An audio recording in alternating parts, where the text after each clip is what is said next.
মাগুরাতে 8 বছরের শিশু আসিয়াকে ধর্ষণ করা হয়েছে। গতকাল আসিয়া এ দুনিয়া ত্যাগ করেছেন। আজকে রংপুরে, দিনাজপুরে ধর্ষণের ঘটনা ঘটেছে। গত কিছুদিনে আমরা দেখেছি সারা দেশে নারী নিপীড়ন কি ভয়াবহ জায়গায় গিয়েছে। ঢাকা বিশ্ববিদ্যালয়ের মতো জায়গায় নারীর উপরে নিপীড়ন করা হয়েছে। তার বিরুদ্ধে যখন অভিযোগ করা হয়েছে থানায়, তাকে যখন গ্রেফতার করা হয়েছে, আমরা দেখেছি সারা রাত ধরে থানায় কি ভয়াবহভাবে মব তৈরি করা হয়েছে। আমাদের বিভিন্ন সংবাদ মাধ্যমের যে প্রতিনিধি ভাই বোনেরা, আপনাদের সকলকে সংগ্রামী শুভেচ্ছা জানাচ্ছি। আপনারা সকলেই জানেন আজকে আমরা এখানে কেন এসে দাঁড়িয়েছি।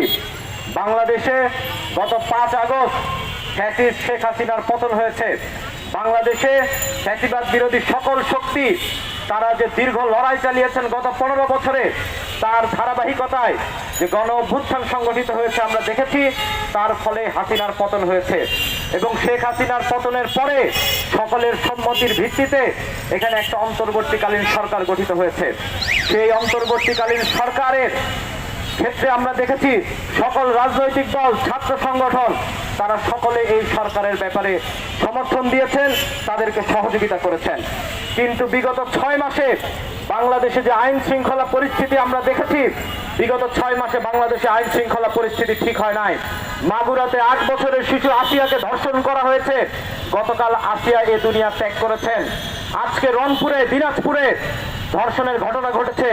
গত কিছুদিনে আমরা দেখেছি সারা দেশে নারী নিপীড়ন কি ভয়াবহ জায়গায় গিয়েছে।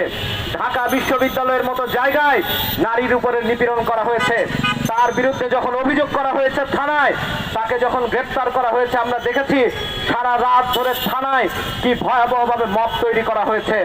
মব তৈরি করে সেই আসামিকে ছেড়ে দেওয়ার জন্য চাপ প্রয়োগ করা হয়েছে। এরপরে আমরা দেখলাম যে ঢাকা বিশ্ববিদ্যালয়ে সেই দিন রাতে যখন শিক্ষার্থীরা নেমে আসলেন, শিক্ষার্থীরা নেমে এসে এখানে প্রধান উপদেষ্টার পদত্যাগের দাবি তুললেন। বাংলাদেশে বিগত 7 মাসে যেভাবে খুন রাহাজানি বেড়েছে, ডাকাতি বেড়েছে, আমরা দেখেছি চলন্ত বাস থামিয়ে ডাকাতি হয়েছে, এখানে যেভাবে নারী নিপীড়নের ঘটনা ঘটেছে, বাংলাদেশের সমস্ত মানুষ বিশ্বাস করে বর্তমান যে ব্যর্থ স্বরাষ্ট্র উপদেষ্টা, তার পক্ষে বাংলাদেশে আইন শৃঙ্খলা রক্ষা করা সম্ভব নয়। বাংলাদেশে আইন শৃঙ্খলা রক্ষা করার জন্য যে ধরনের ব্যবস্থা নেওয়া দরকার, গত 6 মাসে যথেষ্ট সময় পাওয়ার পরেও আমরা দেখেছি এই অথর্ব উপদেষ্টা সেই দায়িত্ব নিতে পারেন নাই। ফলে বাংলাদেশে আইন শৃঙ্খলা পরিস্থিতি একটা অত্যন্ত ভঙ্গুর পরিস্থিতির মধ্য দিয়ে যাচ্ছে। আমরা যখন রাস্তায় হাঁটছি আমরা নিরাপত্তা পাচ্ছি না। আমাদের নারী বন্ধুরা, এই সমাজের যে অর্ধেক নারী, তাদের জন্য এই জনপথকে নানা রকম ভাবে ভয়ানক পরিস্থিতির দিকে নিয়ে যাওয়া হচ্ছে। ভীতির পরিবেশ তৈরি করা হচ্ছে এবং সেই ভীতির পরিবেশের সর্বোচ্চ স্তর আকারে আমরা দেখছি এখানে সংগঠিতভাবে ধর্ষণের ঘটনাগুলো ঘটছে। অন্তর্বর্তী সরকারের ক্ষেত্রে আমরা দেখেছি আন্দোলন শুরু হওয়ার আগ পর্যন্ত তারা এই সকল কোনো ঘটনায় তারা কোনো ব্যবস্থা নেন নাই। বাংলাদেশে যে জুলাই অভ্যুত্থান, শেখ হাসিনার ফ্যাসিস্ট শাসনের বিরুদ্ধে যে জুলাই অভ্যুত্থান সংগঠিত হয়েছিল, আমরা হাসিনার আমলে দেখতাম মন্ত্রী থেকে শুরু করে, প্রতিমন্ত্রী থেকে শুরু করে খোদ হাসিনা পর্যন্ত যারা এই রাষ্ট্র চালাতে ব্যর্থ হতেন, জনগণ দাবি তুলতেন যে এই মন্ত্রীকে পদ ছেড়ে দিতে হবে, তাকে অপসারণ করতে হবে। কিন্তু আমরা দেখেছি ফ্যাসিবাদী আমলে সেটি ঘটে নাই। বাংলাদেশে জুলাইয়ের অভ্যুত্থানের মধ্য দিয়ে এইখানে যে জনগণের ক্ষমতা কায়েম হয়েছে, তারপরেও যদি জনগণ যখন চাইবে যে এই ব্যর্থ উপদেষ্টা ক্ষমতায় থাকতে পারবেন না, তারপরও তিনি কেন ক্ষমতায় থাকেন, অন্তর্বর্তী সরকারকে বাংলাদেশের জনগণের সামনে সেই উত্তর দিতে হবে। সেই উত্তর যদি তারা দিতে না পারেন, আমরা বলবো তারা জুলাই অভ্যুত্থানের আকাঙ্ক্ষাকে ধারণ করেন না। বাংলাদেশে আরো অনেকগুলো ঘটনা গত কিছুদিনে ঘটেছে। আপনারা দেখেছেন স্বরাষ্ট্র উপদেষ্টার পদত্যাগকে কেন্দ্র করে এখানে রাজনৈতিক দলগুলোর অবস্থান কি। গতকাল 12 তারিখে আমরা যখন স্বরাষ্ট্র উপদেষ্টার কাছে স্মারকলিপি দিতে গিয়েছিলাম, স্মারকলিপি প্রদান একটা অত্যন্ত নিরীহ কর্মসূচি। সেই নিরীহ কর্মসূচিতে কোনো ধরনের উস্কানি ছাড়া তারা কিভাবে শিক্ষার্থীদের উপর হামলা করেছে। ডিসি আব্দুল্লাহ আল মামুন, যিনি সাধারণ পোশাকে ছিলেন, তিনি কিভাবে আনপ্রফেশনালি সেখানে আমাদের কর্মীদেরকে পিটিয়েছেন সেটা বাংলাদেশের মানুষ দেখেছে। তারপরেও আমরা দেখছি পুলিশ যাদের উপর হামলা করেছে তাদের নামে মিথ্যা মামলা দেয়া হয়েছে। আমাদের ঢাকা বিশ্ববিদ্যালয়ের আহ্বায়ক আরমানুল হক, যিনি সাংগঠনিক সফরে দিনাজপুরে ছিলেন, তাকে সেই মামলার আসামি করা হয়েছে। ছাত্র ফেডারেশনের কেন্দ্রীয় সভাপতি মশিউর রহমান খান রিচার্ড, যিনি সেই কর্মসূচিতে উপস্থিত ছিলেন না, তাকে সেই মামলার আসামি করা হয়েছে। হাসান শিকদার, যিনি দৈনিক ইত্তেফাকের সাংবাদিক, যিনি ওই ঘটনা কভার করতে গিয়েছিলেন, আমরা দেখেছি তার বিরুদ্ধেও মামলা করা হয়েছে। হাসিনার আমলে বিভিন্ন আন্দোলন দমাতে আমরা এই ধরনের অনেক মামলা টামলা দেখেছি।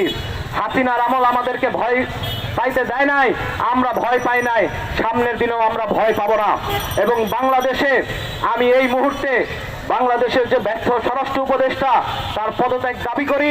এবং গতকাল আমরা দেখলাম বিবিসি একটা রিপোর্ট প্রকাশ করেছে যে স্বরাষ্ট্রমন্ত্রীর পদত্যাগে বাধা কোথায়। সেই রিপোর্ট আপনারা যারা পড়েছেন তারা অত্যন্ত স্পষ্টভাবে দেখেছেন যে স্বরাষ্ট্র উপদেষ্টাকে পদত্যাগের জায়গাতে সমর্থন নাই ছাত্রদের যে নতুন গঠিত দল এনসিপির নেতাকর্মীদের এবং জামাতে ইসলামীর। আমরা বাংলাদেশে আজকের এই সমাবেশ থেকে বাংলাদেশের সমস্ত রাজনৈতিক দল, বিএনপি, গণসংহতি, এনসিপি, গণ অধিকার, জামাতে ইসলাম, ছাত্র সংগঠন হিসেবে ছাত্র দল, শিবির, ইসলামী ছাত্র আন্দোলন সহ বাংলাদেশের যত ছাত্র সংগঠন আছে, আপনাদের সকলকে বলি স্পষ্টভাবে কথা বলেন, স্বরাষ্ট্রমন্ত্রীর পদত্যাগ চান কিনা? হ্যাঁ নাতে জবাব দেন।